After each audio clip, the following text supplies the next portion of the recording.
Pinwheel Time, Houston's most popular live and local car talk show here on SB Nation Radio 1560.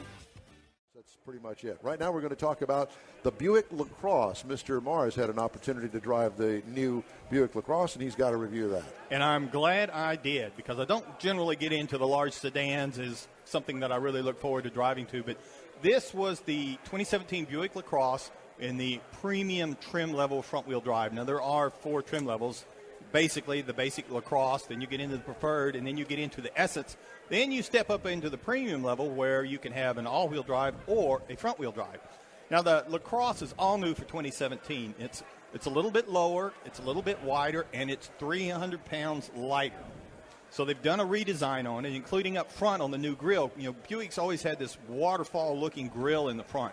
Well, that's gone on the new LaCrosse. It's got a new opening, the grille opening down low. It's actually 2 openings. It's low profile, and it's got the grille shutters that are become pretty commonplace to get the fuel efficiency.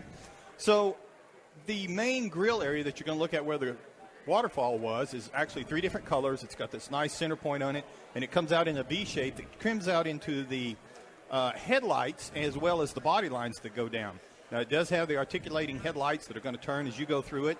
And even the hood is redesigned so that it rolls over actually into the top of the fenders as part of the hood.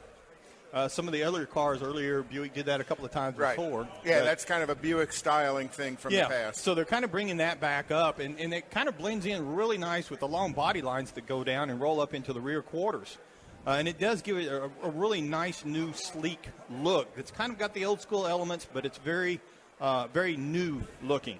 Now, you get into the interior, you're going to find a lot of leather surfaces. This is a Buick, and the front seats are heated, they're ventilated, and for your driving pleasure, they have massage functions.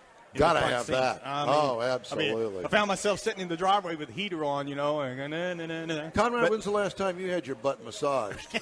Well, just yesterday morning you did it for me. Thank you very much. All right. There's that. Let's go back to the center stack of the LaCrosse, where we're going to find that we had the 8-inch monitor.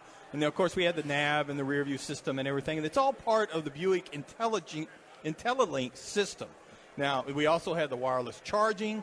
And we had the teen driver system, which is kind of like parental controls, for your teens. The GM has produced, and it's being well received. And I think it's going to be something. And it talks to mom and dad's phone to let them know if you're going too fast or right. You're going out of the barrier range that they sent you that you can go to, and they can look on their phone and see where you're at. And how fast you're driving. When they call you and say, where are you at? You better be where it says you're at on the phone. Because they already know. What fun is that if you're a 17-year-old? I'm sorry. Exactly, you're a 17-year-old sitting at a red light, and the cop pulls up to you and says, hey, your mom wants you to come home. It's much better than doing that with your date. So, and then you get into the Bose audio system, the center point surround system. I mean, it's just because they've also included some lightweight sound deadening material. The Buick's always been a quiet cabin, but it's even quieter. And I believe on this they've also brought in the Bose sound canceling. Yes. And all that works together. That audio system is just totally awesome. Now, you get into cargo space for the trunk. It's got 15 cubic feet back there, so it's a big trunk. And it's got a heads-up display. We also had the heads-up display option, so we enjoyed that. And this quite is a well. multicolored heads-up display, isn't it? Yes, it is. I was surprised at how much functionality you could get out of that. Now, up under the hood, to make all this stuff go, you got to have a little power. So we got a new 3.6-liter V6 that produces 310 horsepower. Got 282 pound-feet of torque up at 5,200 RPM. So you got to wind it up a little bit, but with that 300-pound weight reduction and a new 8-speed automatic to back it up, this thing will move. It'll get up there and it'll go. And how is the on-ramp acceleration test? I was very impressed with this. I'm telling you that this car not only rode well and drove well because of the technology they built into it, particularly under the hood. Now, the EPA says you're going to get about 21 miles to the gallon in the city. You're going to get about 31 out on the highway for a combined 25. We enjoyed driving this car a lot, so we only got about 24 for the week that we had it. And but it was, again, very responsive throttle. Steering was very light without being. And this is electronic steering as well. Yes, it is. Fully electronic. It's done very well.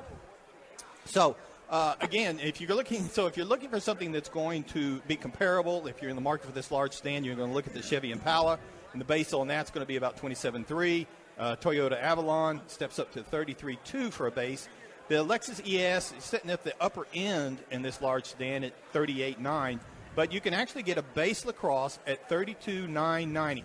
Now, ours that we are tested, the premium tested, started out at $41,065, and with the options that we had on it, well, mainly technology and Don's favorites, power sunroof, bumped us up to about $48,495. But this is a very nice, surprisingly nice driving vehicle if you're looking for a large sedan. All right, coming up, John